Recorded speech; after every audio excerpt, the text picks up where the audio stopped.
Shields up, Ironbreakers. Rurikhan here coming at you with another video. Welcome back to Monster Hunter World, and very much like I initially predicted in my coverage of Full Bloom Fest, we're going to be receiving Kulve Taroth and Arch-Tempered Namielle on the 23rd of April. This was revealed late last night in a video that Capcom put out, which is a very simple trailer. Shows you a little bit of Kulve Taroth as well as Arch-Tempered Namielle and the date itself. So some of you guys might be wondering, why is it coming this late? Why wouldn't they do it sooner, considering that some of the new things that we got on the event didn't really take that long for us to grind through them. And like I mentioned, this is mostly so that people can focus in Safi Jiva. I understand that most of the people that have been playing Monster Hunter pretty hardcore, you probably have most of the stuff that you want from Safi Jiva, but not everybody is playing Monster Hunter on that level, so therefore they're giving everybody a chance to get some more Safi Jiva grind in before they release another monster that is going to also be very grindy, which I believe is going to be the case of Kulve Taroth, because as you guys may or may not know, because some of you may have not been following up on what the new things are going to be about Kulve Taroth, but you will be able to upgrade your existing Kulve Taroth weapons. But not just that, you'll also be able to get materials both from the Master Rank version of Kulve Taroth as well as the High Rank version of Kulve Taroth, and you'll be able to get Kulve Taroth weapons from the Melder. You'll be able to meld materials of Kulve Taroth into new weapons, very much in the same way that you can do right now with materials from Safi Jiva. You can get materials from Safi Jiva, go to the Melder, and you get a bunch of random weapons for giving materials to the Melder. You're going to be able to do the same thing with Kulve Taroth. So in case you guys are wondering, does that mean I need to go and do the Siege again to get the weapons so that I can then upgrade them? No. You can just get materials from the Master Rank version of Kulve Taroth, meld the weapons there, and then upgrade those weapons. But if you do end up doing the Siege, this particular patch is going to also improve the drop chance of some of the better weapons that you can get from the Siege itself. Do remember that the Siege is still a high rank type of quest, so whether or not you want to, spend your time doing that is going to be completely up to each and every one of you, but there are two choices there. You can either go to high rank and do the Siege, or you can funnel in the materials that you get from Kulve Taroth into the Melder, and boom.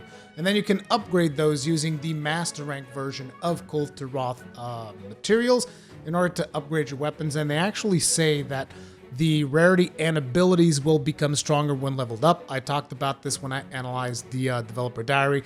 We don't know exactly what that means. They just say, like, look, these are going to become more powerful. The abilities that come with them become more powerful. For those of you that never did Kulve Taroth, one of the abilities that you could find, for instance, is Critical Element, which is the 2-piece set bonus of Velkhana right now. So considering that you can get Critical Element on a Kulve Taroth weapon, what does it mean to improve that? Could it become true Critical Element? I think that would be too overpowered, so I don't know. Maybe it's a little bit of a tweak in the amount of damage that you can get from Critical Element.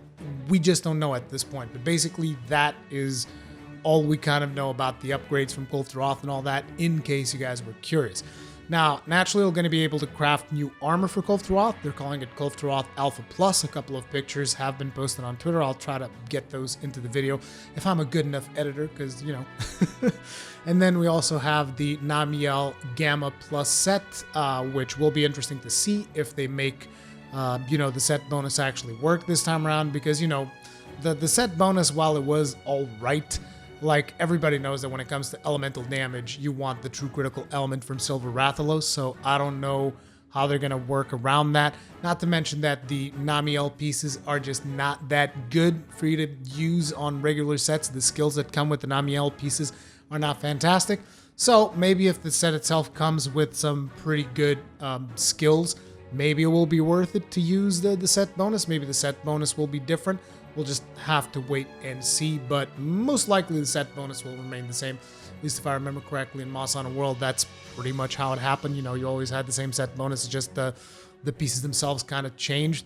So let's see if the Namielle set, not the set bonus itself, but if the Namielle armor is going to shake up the meta through stats alone. We shall see if that is the case or not.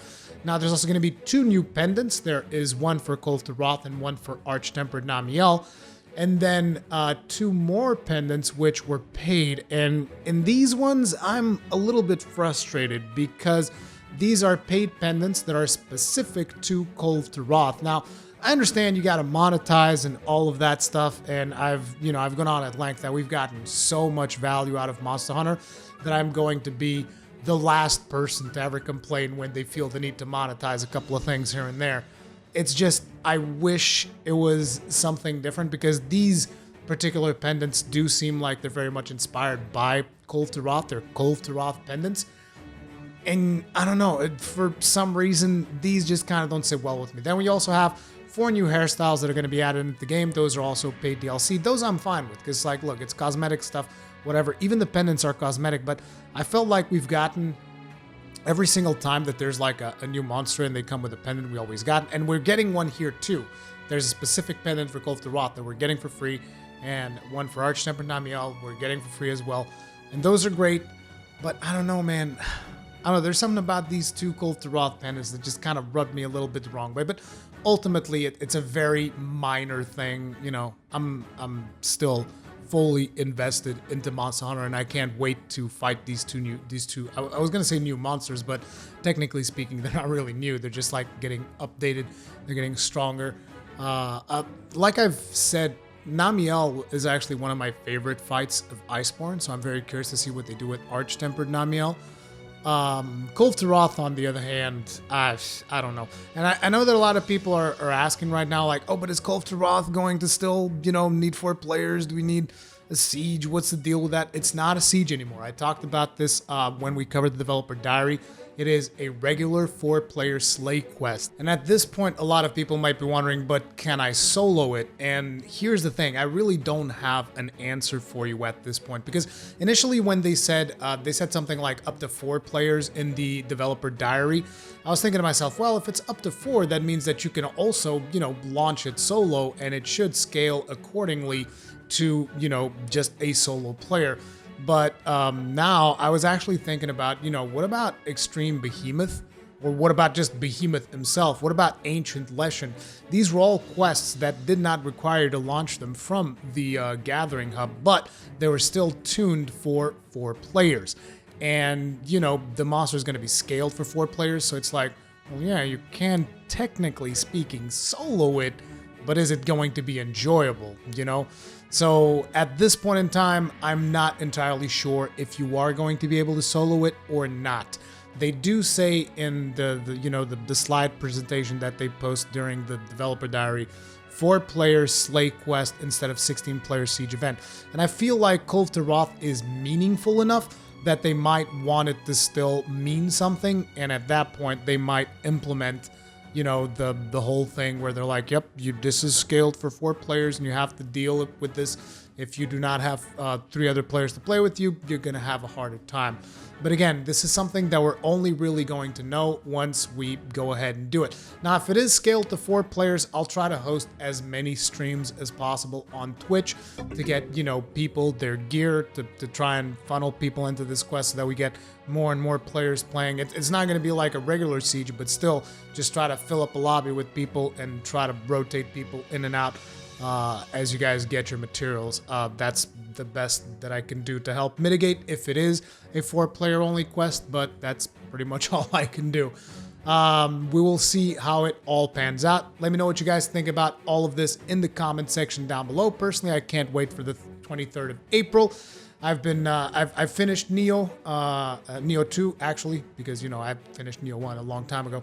I finished the Neo 2 thing, and I've played the entirety of Final Fantasy VII. I'll be doing a video, Final Fantasy VII Remake.